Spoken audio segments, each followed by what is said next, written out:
Hey YC family and friends, we are looking at the idea of stewardship, and there's three very specific things that I think that we can see in this text. Luke chapter 12 verse 35 through 59. The parable that Jesus tells is about a master who's getting married, and he leaves his home, gets married, and a Jewish wedding could go on for days. And so whenever he says, that to be ready for your master's return, be watchful for your master's return, 4 times he says, be ready, be ready, be ready, be ready, because he's going to come back. He might come back in the middle of the night, but you want to be ready. In every instance about this master coming back from his own wedding, he's going to come back and he's going to reward the servant that was watchful, that was a good steward. There's 3 aspects about that I think is critical for us to be ready. The first one is know who you serve. The servant that was the servant that he says 3 times, it will be good for this servant because he knew who he was serving. He was serving his master. When we know who we serve, not ourselves or not others around us, but we serve Jesus first, when he's the priority of our service, things will go well for us. So the first thing about how to be a good servant is to know who you serve. The second thing is to know why you serve.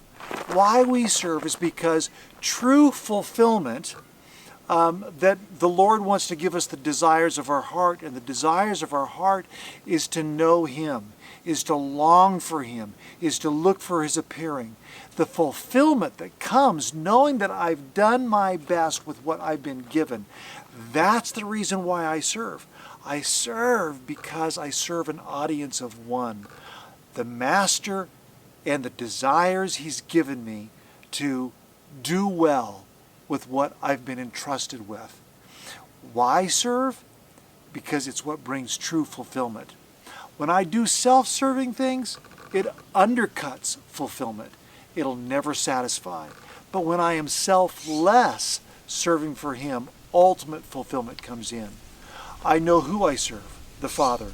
I know why I serve, because of the fulfillment that comes from walking with him. And I know how to serve, faithfully. The good steward is the faithful steward. You see, whenever you and I are faithful, we are simply mimicking, we are simply replicating what Jesus has already illustrated for us. His faithfulness is what makes it possible for us to be faithful. Because of who the Lord is today, embrace who he wants you to be. I'll say that again.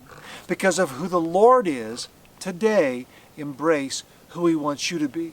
Someone who knows who they serve, someone who knows why they serve, and someone who knows how to serve. I look forward to seeing you tomorrow as we dig more into the text and talk about how to be good stewards. See you tomorrow.